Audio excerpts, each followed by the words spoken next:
Hey, thanks for listening to the Fearfully and Wonderfully Me podcast. Ladies, if you're ready to take your leadership to the next level, I'd love to invite you to join me on a monthly call on personal and professional leadership development, specifically for women. You can join from Zoom via your desktop or on the mobile app on your phone. The app is free. There's no cost to join the sessions. And I invite you to just come along and grow with me and the other ladies who are committed to developing themselves personally and professionally, increasing their influence, developing their leadership, and maximizing their results. Hey, you can find out more details and get the registration link at riastory.com/leadership call. See you then. Hello, everyone. Welcome to the Fearfully and Wonderfully Me podcast. Today's episode is all about discipline. And the reason that this is important is discipline is a mind muscle. And it's the mind muscle that we must exercise, that we must strengthen in order to have discipline in our lives. As any athlete will tell you, I'm sure, discipline is often doing the work when you don't feel like doing it. One of my favorite quotes from Sir Edmund Hillary says, "It's not the mountains we conquer, but ourselves." So as we think about that, today's chapter or today's podcast episode is inspired by chapter 12 of Leadership Gems for Women. And I talk about discipline in this chapter and how we can get more discipline because there's no doubt we all know that achieving success in life, whether that's personally or professionally, we all know that sometimes we're just not going to feel like doing the things that we know we should do.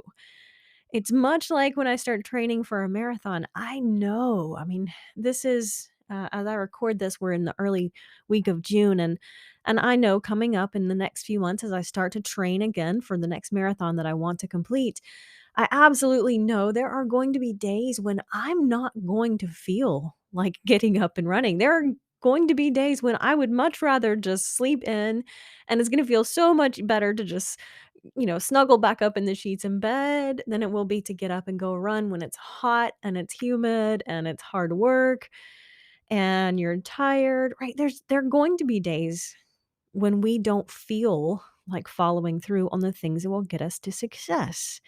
Now, maybe you're not training to run a marathon, but maybe you're starting your own business. And there are going to be days when you know you've got to be working on the business as well as in the business. And you're not always going to feel like it. You're going to feel like plopping down on the couch and watching Netflix all Saturday instead of investing in yourself or your business, right? There are going to be days when that feels tempting.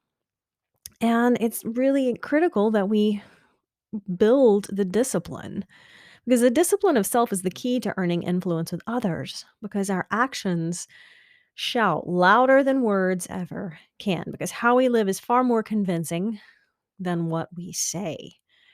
Right? You have to be intentional about identifying your values, but you have to have discipline to live them.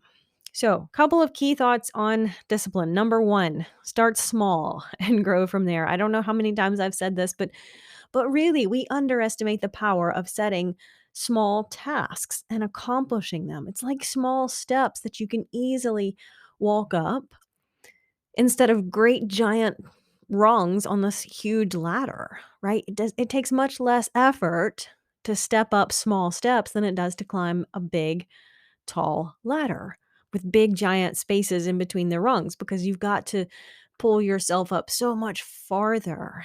And it's so much more difficult than just stepping up a small step.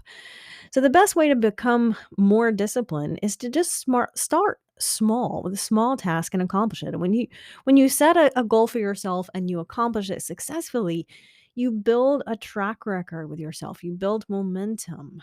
You're keeping those commitments to yourself and you're building that personal integrity. And so you want to build credibility with yourself. That builds up over time, right? Small changes, start small and grow from there. I've said it over and over again, but it's just such a powerful concept. You may not be able to, completely radically change your diet and suddenly eat healthier for the rest of your life, but maybe you can commit to eating just a salad today instead of french fries, right? Small changes compounded over time. The second thing I like to think about when it comes to discipline, and I talk about this as well in the book, is just do it. Like, I know that that's almost a cliche, but really, the longer we put off something that we know we should take action to do, the easier it is going to be to keep putting it off. And my favorite thing, or my favorite example of this in my life, is laundry. I really, laundry is just not my favorite thing. It is just not. I have absolutely no problem putting clothes in the washer, putting them into the dryer, but I really am not a fan of folding the laundry. And I absolutely just refuse to iron it. I've shared that story before as well. I hate to iron. I really hate to iron. And only marginally better do I actually like to get the laundry out and fold it up. It's just not my favorite. Now I don't mind folding a load of towels. Those go quickly, right? But it's the load with all of the socks that you gotta match up and, all of the t-shirts that if you leave them in there too long, they just get wrinkled because you left them in the dryer too long. So, one of the things that I found is that because I just don't really love laundry, I just make myself do it. Like, as soon as that dryer turns off, if I'm anywhere close, anywhere in my day where I can stop what I'm doing and just go do it, I don't wait. I don't procrastinate because if I put it off, then it becomes more difficult to actually do it, right? The longer we put it off, the easier it is to just continue to postpone it. And I don't wanna do that. I certainly couldn't do more than 1 load of laundry, at a time, or I wouldn't wanna do more than 1 load of laundry at a time because it's already like, "Ugh, who wants to do that?" But I certainly don't wanna wait till it piles up and then I have 10 loads of laundry to fold, right? So just do it. Mark Twain suggested, "Do something every day that you don't want to do. This is the golden rule for acquiring the habit of doing your duty without pain." Number 3, this is something that helps me. I think it works for a lot of people. Create a deadline. When it comes to something that you know you need to take action on, create a deadline because it's much like if you've ever watched a basketball game, for example. I remember when Eric was little and playing basketball, and it was always interesting how the first 9 tenths of the game would go by, and, the players would play, and of course, they're keeping score and all of that, but it would come down to the last few minutes of the game, and maybe if the score was close, this especially plays out. But it comes down to the last few minutes of a game, and the intensity and the energy on both sides, on both teams goes way up because they know that it's about to be over. Right? So it comes down to the wire and they're having to fight for it, and they fight so much harder in those last few minutes of play than they have been the whole game. Now, I mean, some of that is just normal. It's human, right? We can't operate at that super super high intensity the whole game or we would be exhausted, right? But it's interesting how just having that deadline creep closer and closer, we pick up the energy and the intensity and we fight harder. And, I can relate this to if you're going out of town on vacation for a week, for example, you gotta get everything done by Friday before you leave, and you will, right? It's just having that deadline gives you a little bit of extra energy. Number 4, get rid of distractions. There is something distracting about distractions.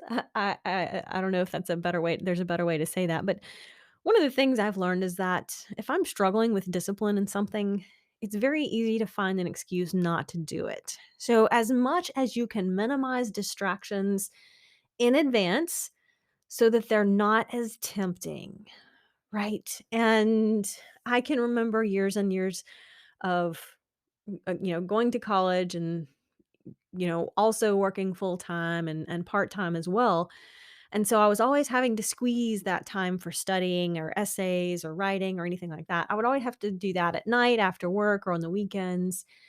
And it was so easy to get distracted because there was more fun things going on the weekends or at night or in the afternoons, or especially like in the summer when everybody else was, enjoying a little more vacation or a little more fun time or pool time or whatever. It was just so much easier to get distracted. So, as much as possible, figure out a way to eliminate some of the distractions in your life. This might mean sitting down and putting your phone on do not disturb or work mode so that you don't get, random calls or emails popping up, and it's just so easy for your attention to wander because you're not really interested in the task at hand. And so distractions become so much more distracting, um, more tempting, right? Maybe more temptation is a better way to say that. So maybe turn off your social media notifications if you're trying to really focus and get stuff done. Maybe that means closing the door to your office and putting a sign that says, "Hey, seriously, at work here. If it's not an emergency, maybe check with me later." I don't know. Just some ideas, but what are the things that you can do that help eliminate the distractions? And one of the things that I found most distracting is a lot of times if I'm sitting down doing something, my brain wants to think about other things. And it's things like, "Oh, don't forget to do this. Don't forget to do this." Like I sit down to write a post for social and I'm halfway into it. And then somewhere my brain pops up with, "Hey, don't forget to go pull the trash can up from the curb." And that has absolutely nothing to do with the post I'm writing. But sometimes a little thought or something will pop into our mind. And it's easy to get off track because then you're like, "Oh, I don't want to forget that." And so the temptation is to just, go do it. Well, one of the things that works well for me is having something to capture those don't forgets, whether that's a post-it note on your desk or by your desk. I love, if you are a list person especially, I love the Microsoft app, and it's just called To Do. And it's free. It's a free app, but it lets you create task lists, different types of lists, scheduled dates or planned lists. It allows you to prioritize importance. It also allows you to just build a list for today, like my day. What are the things that I want to focus on? What are the top 3 priorities for this day, for my day to day? And it's easy. It's a great way that I can, it syncs to my desktop or my phone, the iPad. I can just, if I have a random thought, one of those distractions, I'm like, "I need to do this, but I don't need to do this now." I can just capture it on my to do list. And then later I can give it the time and attention it deserves in the right place. So find a way to just minimize some of those distractions. And then you don't have to interrupt what you're doing.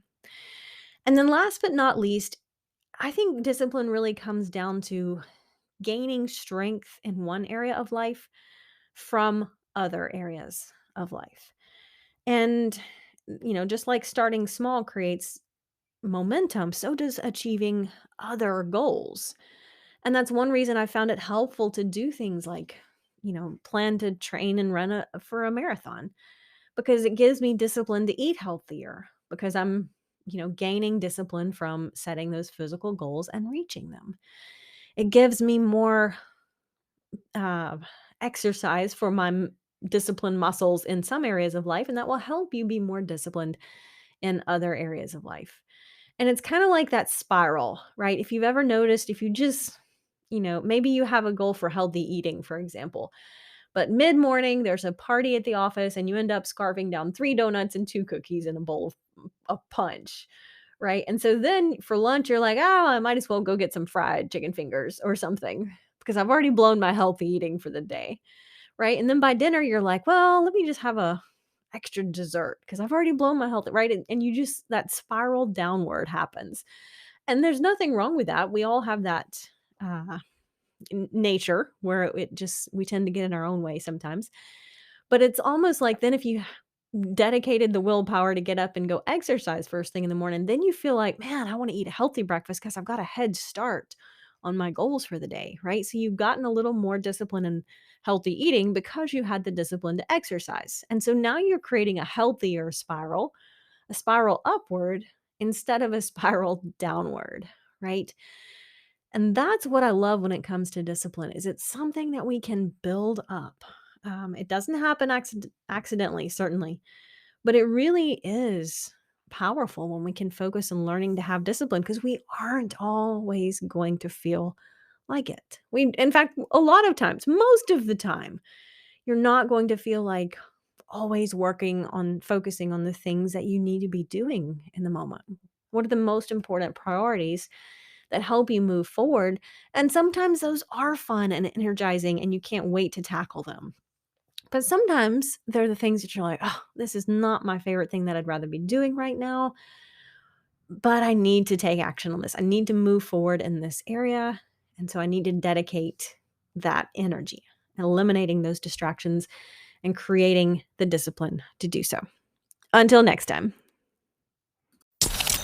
Start increasing your influence and maximizing your potential with Ria's audiobooks. Available at audible.com, amazon.com, and iBooks. Please visit riastory.com to learn about Ria's books, resources, speaking, and training programs. Thanks for listening.